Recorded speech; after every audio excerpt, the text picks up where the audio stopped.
Hey, welcome back for another Starfield video.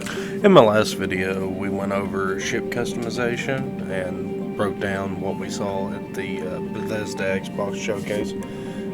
This video, we're going to focus a little more on what they showed us with the Starship combat. Now, among the Bethesda YouTuber community right now, it's not exactly a very popular opinion to compare Starfield to No Man's Sky, but I know, watching it, the memes kind of confirm it, and even now looking at it, it's pretty obvious that there's some serious parallels, even with the Starship combat, to No Man's Sky.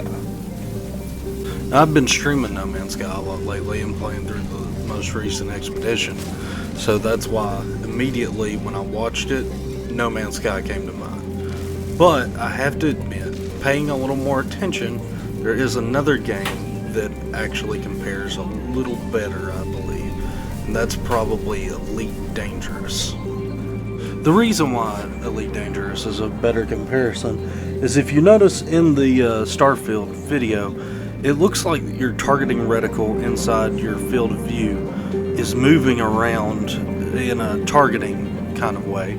And that's not something that really happens in No Man's Sky, except for maybe rocket launchers.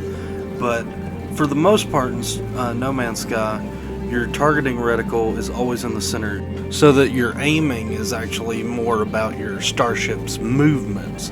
While in Elite Dangerous, it's more about locking onto your target, firing, and then trying to just keep it in general in front of your ship. You don't have to aim it necessarily by moving your ship exactly to where the center cursor of the screen is.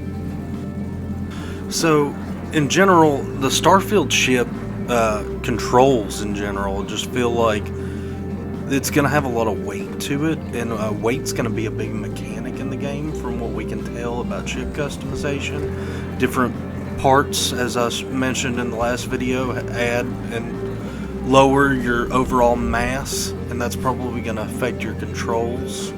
So that's going to be a big thing. It'll be about like trying to use inventory management to balance out your action points in something like Fallout.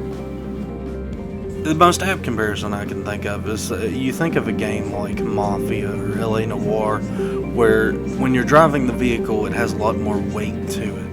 And, you know, your back end will swing around and stuff. Games like that, the driving is significantly different opposed to something like playing a Grand Theft Auto.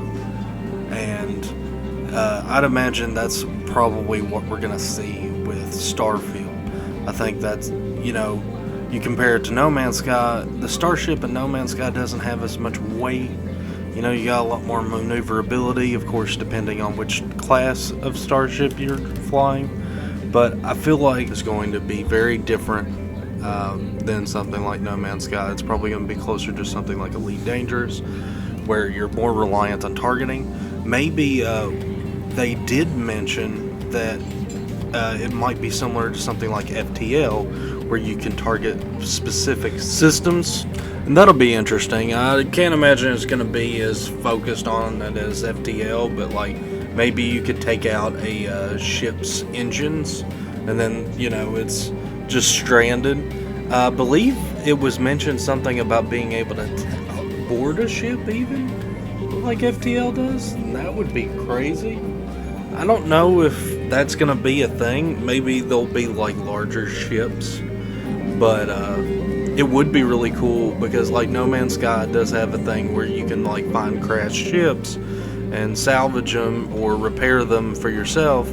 If you could do that with like pirate ships, that would be a whole thing. It'd be like finding power armor in Fallout 4, you know, repairing it, upgrading it, and then it's your power armor. That's probably the closest thing Fallout 4 really had to a vehicle that you could walk around in, you know.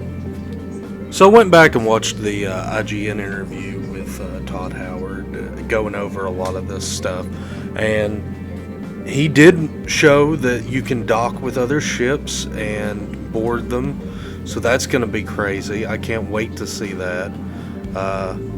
Another thing is that you're going to have energy distribution. So it is like FTL where you have the energy distribution and you're going to have to divert power from different systems. That's going to be interesting to see how it's implemented.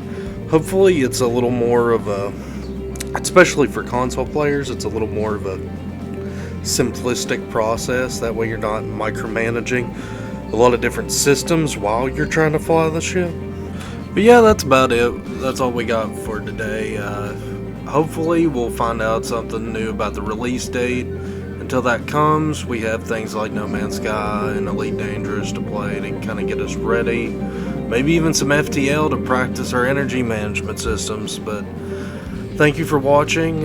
Please like and subscribe to support the channel, and stay tuned for more Starfield videos. Follow me on Twitch in order to watch me play some No Man's Sky content, so you can see just how much the game has changed and improved. And I was thinking about maybe trying to play some Fallout 76 too, so stay tuned for that.